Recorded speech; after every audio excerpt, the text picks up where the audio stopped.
অপেক্ষার অবসান ঘটতে চলেছে। হিরোশি আসছে। ইস্টবেঙ্গল এখন ফর্মের দিক থেকে তুঙ্গে রয়েছে। আজ আইএফএ শিল্ডে ম্যাচে নামছে মোহনবাগান। এই সমস্ত খবর নিয়েই থাকবে আমার আজকের এই ভিডিও।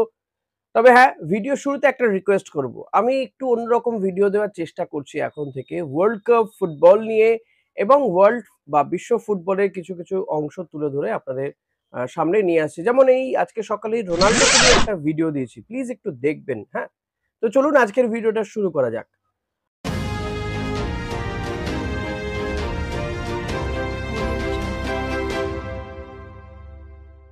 আহ, প্রথমেই যে খবরটাতে আসি, গতকালের ম্যাচটা নিয়ে একটু বলতেই হচ্ছে যে ইস্ট বেঙ্গল দুরন্ত একটা ম্যাচ খেললো শ্রীনিধি ডেকানের বিরুদ্ধে। 4-4টে গোল। গোলটা 8টা-10টা হলেও অসুবিধে ছিল না বা হতে পারতো, হলো না। শুধুমাত্র যে গোল অ্যাকুরেসিটা কম রয়েছে, কম হয়েছে, এটা অস্কার বুজো তিনি নিজেও বলছেন যে এই অ্যাকুরেসি অফ মানে গোল এটা বাড়াতে হবে। অর্থাৎ যত শতাংশ চান্স পাওয়া যাচ্ছে তার ম্যাক্সিমামটা ব্যবহার করতে হবে। কারণ ছোট দলের বিরুদ্ধে 4টে গোল চলে এসেছে, কিন্তু বড় দল বারবার এত সুযোগ দেবে না।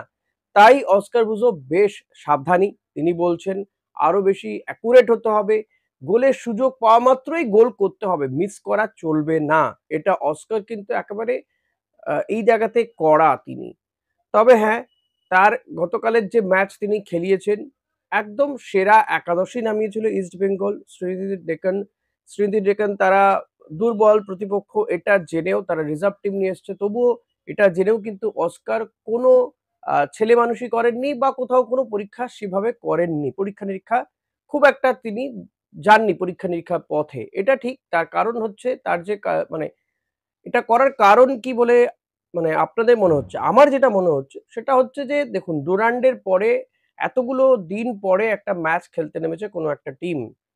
তো সেই জায়গাতে যদি ম্যাচটাতেই হোঁচট খেত বা ড্র হতো বা কোনো রকম বিপদ ঘটতো, তো তাহলে অস্কারকেই প্রশ্নের মুখে পড়তে হতো। এই এখন যারা আপনারা বা আমরা যারা বলছি যে কেন আরেকটু জুনিয়র প্লেয়ারদেরকে একটু দেখে নেওয়া হলো না, তখন কিন্তু অস্কারকে তাদের সমালোচনার মুখে পড়তে হতো।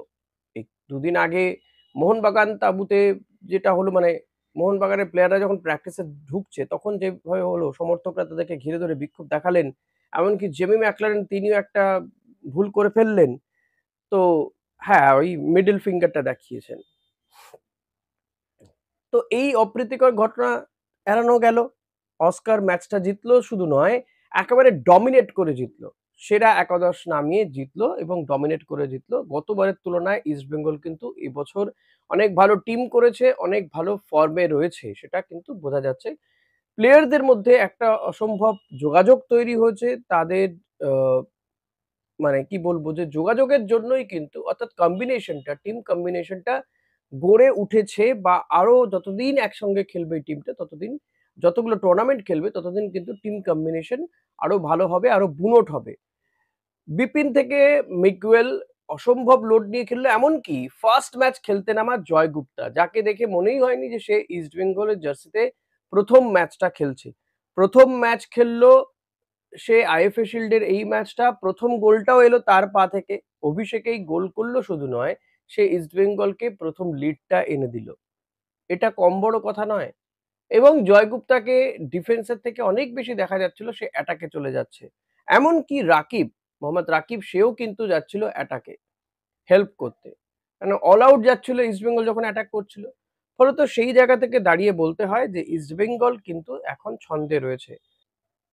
কেউ অবশ্য বলছেন যে রাইট ব্যাক নিয়ে তো এখনো কোনো প্লেয়ারকে আনার কথা ভাবলো না, বা আনার যে কথাবার্তা শুনছিলাম আমরা, নিখিল প্রভু, নিখিল পূজারি থেকে শুরু করে রাহুল ভেকে কিংবা ভালপুইয়া, কারোকেই তো আনা হলো না এখনো পর্যন্ত। সেই জায়গাটা কি হবে?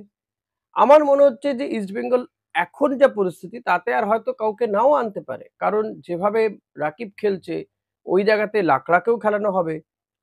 তো আমার মনে হচ্ছে ইস্টবেঙ্গল এই জায়গায় কোনো প্লেয়ারকে এই মুহূর্তে তো আনছে না। আনবার মতন জায়গাতে ইস্টবেঙ্গল নেই। ইস্টবেঙ্গলটা যে যা আছে এবার তা নিয়েই খেলতে হবে, খেলাতে হবে। যেটা ভালো লেগেছে আমার, যে হ্যাঁ, ডেভিডকে আরো বেশি করে টাইম দেওয়া হয়েছে। এডমুন্ড লালডেন্ডিকা তাকে খেলানো হয়েছে। বিষ্ণুকে প্রথম থেকে খেলানো হয়েছে। বিষ্ণুকে ডুরান্ডে ম্যাচগুলোতে খুব একটা খেলানো হচ্ছিল না। সেখানে লালরিন্ডিকাকে খেলানো হয়েছিল, অনেকটা বেশি প্রায়োরিটি সে পেয়েছিল। এবার বিষ্ণু অনেক বেশি সুযোগ পেয়েছে। ফুল টাইম সে মাঠে ছিল। তো এই জায়গাগুলো করেছে। তবে হ্যাঁ, আমার কি কিছুই সমালোচনা ভুল মনে হয়নি। এই ভালো ফলের মধ্যেও কিন্তু কোথাও আমার খারাপ লেগেছে, বা যেটা নিয়ে আমি সমালোচনা করতে চাইবো, যে জেসিনটিকে, এই প্লেয়ারটিকে আর কবে ইস্টবেঙ্গল সিনিয়র দলে সুযোগ দেওয়া হবে? এটা আমার সবচেয়ে বড় প্রশ্ন। এই প্লেয়ারটি নামলেই গোল করে। কেন তাকে অস্কার একটু দেখছে না? অস্কারের নজরে আনার কথা কিন্তু বিনো জর্জের, বা টিম ম্যানেজমেন্টে বাকিদের। বিনো জর্জ বসে কি করেন তাহলে? এটা আমার প্রশ্ন। তারই তো আন্ডারে কলকাতা লিগ চ্যাম্পিয়ন হয়েছে। গতবারও আ এই জেসিনটিকে অসম্ভব ভালো খেলেছে, প্রচুর গোল করেছে। এবারও সে প্রচুর গোল করেছে। হ্যাঁ, এবারে চোটের জন্য হয়তো সব ম্যাচ খেলতে পারেনি প্লেয়ারটি। কেন তাকে খেলানো হবে না? সায়ন ব্যানার্জিকে কেন নিয়মিত খেলানো হবে না? এগুলো আমার প্রশ্ন থাকবে অতি অবশ্যই। এই দুটো জায়গা ছাড়া আমার as such বলার কিছু নেই এই টিমটাকে নিয়ে। আশা রাখবো এই টিমটাই পরবর্তী ম্যাচ খেলবে, এবং এই জেসিনটিকে, সায়ন ব্যানার্জি এদেরকে পরের ম্যাচে অন্তত আমরা একটু হলেও দেখতে পারবো সিনিয়র টিমে, সেই আশা রাখবো। এবং গোলে অতি অবশ্যই দেবজিৎ মজুমদারকেই পরের ম্যাচে দেখতে চাই। ইস্টবেঙ্গল সমর্থকদের জন্য, ইস্টবেঙ্গলের জন্য আরেকটা খুশির খবর, যেটা গতকালই আমি দিয়েছি, যে আজকেই তাদের ষষ্ঠ বিদেশি অর্থাৎ আরো একজন স্ট্রাইকার সে আসছে, হিরোশি ইবুসুকি। জাপানের এই ফুটবলার, সে কিন্তু অবশেষে দীর্ঘ প্রতীক্ষার পরে অবশেষে সে আসছে কলকাতাতে। আজ রাতেই সে আসবে। 10টাতে কলকাতার নামার কথা তার, এদিক ওদিক হতে পারে টাইমের। তো আজকে কিন্তু হিরোশি চলে আসবে। এই কিছুদিন আগে যেদিনকে এই আইএফএ শিল্ড নিয়ে যখন প্রেস কনফারেন্স হলো, যেখানে মোহনবাগান ছাড়া বাকি ৫ টি ক্লাবের কর্মকর্তা মানে কোচ, প্লেয়াররা ছিলেন, সেখানেই কিন্তু বিনোদর জানিয়েছিলেন যে 2nd ম্যাচের আগেই কিন্তু চলে আসবেন জাপানি স্ট্রাইকার। তো সেই মতো জাপানি স্ট্রাইকার আজকে রাতেই চলে আসছে। ইস্টবেঙ্গল সমর্থকদের জন্য দারুণ একটা খবর আমি জানি। কারণ অনেকদিন ধরে প্রতীক্ষা করছিলেন ইস্টবেঙ্গল সমর্থকরা, কবে আসবে, কবে আসবে। তারপর তো কালকে হামিদ আহাদাদ যখন একটু আধটু পায়ে চোট পাচ্ছে, খোঁড়াচ্ছে, অনেকে একটা আশঙ্কা প্রকাশ করতে শুরু করেছেন যে এই প্লেয়ারটি বেশিদিন চলবে না। এ আবার চোটগ্রস্ত হয়ে যাবে। ডুরান্ডের শেষে খেলতে পারল না। ডার্বি ম্যাচেই অনুপস্থিত ছিল। চোট পেয়ে বসে গেল মাত্র কয়েক মিনিট খেলে। এই প্লেয়ারটি কতদিন খেলতে পারবে? এ নিয়ে একটা আশঙ্কা আ আসতে শুরু করে, আশঙ্কায় ভাসতে থাকেন, বা আশঙ্কা হতে থাকে ইস্টবেঙ্গল সমর্থকদের। তো আশঙ্কার কিছুটা অন্তত নিরসন করবেন I hope যে হিরোশি ইবুশিকি। সে আজ রাতে এলে, গতকাল থেকে সে মানে আগামীকাল থেকে সে প্র্যাকটিসে নেমে পড়বে। আর তারপর 2nd ম্যাচে অস্কার তাকে একটু আধটু খেলালেও খেলাতে পারেন, আমার মনে হয়। তো দেখা যাক কি হয়, অস্কার খেলান কিনা। যদি নাও খেলান অসুবিধে কিছু নেই। আ ইস্টবেঙ্গল মোটামুটি ঠিকই আছে, যে ফাইনালে হয়তো যাওয়ার রাস্তাটা অনেকটাই চওড়া হয়েছে ইস্টবেঙ্গলের জন্য। ১ম ম্যাচটা ৪ গোলে জিতে যাওয়াতে। যদি ফাইনালে ইস্টবেঙ্গল যায়, ফাইনালে খেলবে হিরোশি ইবুশিকি। ফাইনালে একটা ডুরান্ড হওয়ারও একটা চান্সেস রয়েছে। লেটস সি কি হয়, দেখা যাক, সেটা তো দেখতে হবে। আজকে মোহনবাগান কি করবে সেটা আপনাদের কি মনে হয়? মোহনবাগান কিন্তু দলটাও এই মুহূর্তে একটু খুব ডিস্টার্বেন্স এর মধ্যে রয়েছে। কারণ এই যে সমর্থকরা, তারা কেউ বলছেন মাঠে যাবেন না, কেউ বলছেন বয়কট করলাম ম্যাচটা। পরশুদিন যেভাবে তাদেরকে ঘিরে বিক্ষোভ দেখানো হলো, হ্যাঁ? আ সব মিলিয়ে জেমি ম্যাকলোরেন্স, কামিংস এবং বলবো যে দিবি পেত্রাতোস, এরা একটু চাপের মধ্যে পড়ে গিয়েছেন। তবে বড় প্লেয়ার তারা, ওয়ার্ল্ড কাপ খেলা প্লেয়ার। আ তো আমার মনে হয় যে এই প্রেশারটা যখন আসবে সেখান থেকে তারা বাউন্স ব্যাক করতে পারবেন। গোকুলাম কেরালা বিরাট কিছু টিম নয়। এর থেকে শক্তিশালী টিমের বিরুদ্ধে মোহনবাগান জিতে দেখিয়েছে। তবে হ্যাঁ, গোকুলাম কেরালাও ফাইট করতে পারে। তো তাদের কাছেও একটা পরীক্ষা মোহনবাগানের সামনে। দেখা যাক আজকে কি হয়। ২-৩ টে প্লেয়ারকে তো তারা এমনিতে পাচ্ছে না, যেহেতু তারা দেশের হয়ে খেলতে গেছে। শাহল আব্দুল সামাদ সহ কয়েকজন। তো এই অবস্থায় দাঁড়িয়ে মোহনবাগান কি করে সেদিকে নজর রাখতে হবে। ১ম ম্যাচটা তাদের। তারা আইএফএ শিল্ড ১ম ম্যাচ খেলতে নামছে। এসিএল2 পর্ব প্লাস এই সমর্থকদের ক্ষোভ বিক্ষোভ এই সমস্তকে আ কাটিয়ে আজকে তাদেরকে ফিরতে হবে কিন্তু এই খেলা দিয়েই। জিততে হবে ম্যাচটা। তাহলে কিন্তু তারা সমর্থকদের যে ক্ষোভ, দুঃখ, হতাশা, সেটাকে অনেকটা আ মুছিয়ে দিতে পারবেন। তাদের কান্না মুছিয়ে দিতে পারবেন মোহনবাগান প্লেয়াররা। ইস্টবেঙ্গলের এখন মোটামুটি ফিল গুড পরিস্থিতি। গতকালও আমরা দেখেছি যে অস্কার বুজো সহ গোটা টিমকে কিভাবে বরণ করে নেওয়া হয়েছে, কিভাবে তাদেরকে কল্যাণীতেই শুভেচ্ছার বন্যায় ভাসিয়ে দেওয়া হয়েছে, এই সমস্ত দেখা গেছে। তো ইস্টবেঙ্গল শিবির এখন মানে ফিল গুড ব্যাপার চলছে, সমর্থকরাও খুশি।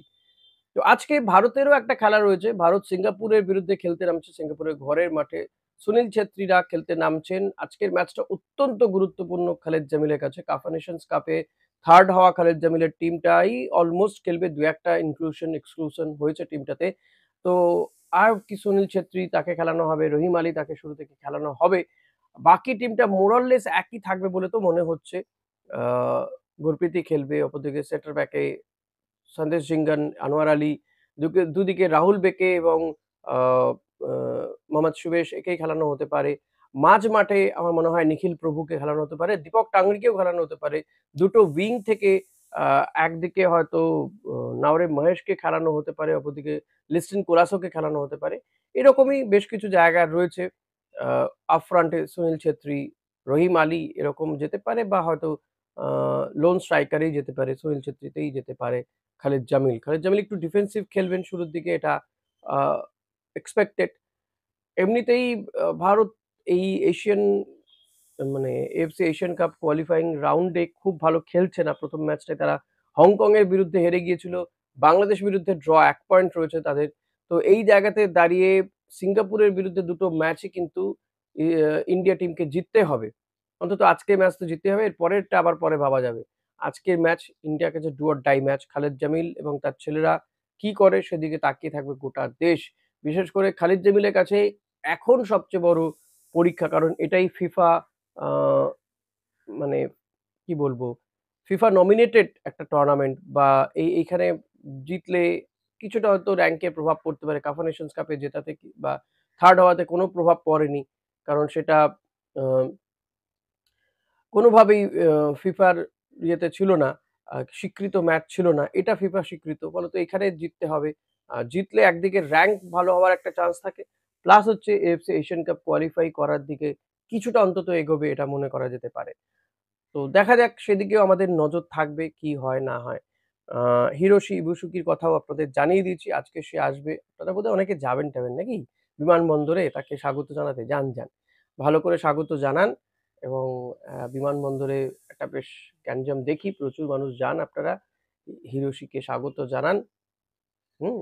তারপর দেখব হিরোশি এসে দারুণ একটা ফুটবল উপহার দিক। কারণ তাকেও তো বুঝিয়ে দিতে হবে যে ইস্ট বেঙ্গলের সমর্থকরা কতটা ফুটবল পাগল, কতটা তার জন্য অপেক্ষায় বসে আছে তারা, সেটা বুঝিয়ে দিতে হবে না? তো কে যাচ্ছেন কমেন্ট করে জানাবেন প্লিজ। আর অন্য ভিডিওগুলো একটু দেখুন, হ্যাঁ? রাখি তাহলে। আজ এই পর্যন্তই। বাকি কথা আবার পরবর্তী কোনো ভিডিওতে হবে। Tata, bye, by.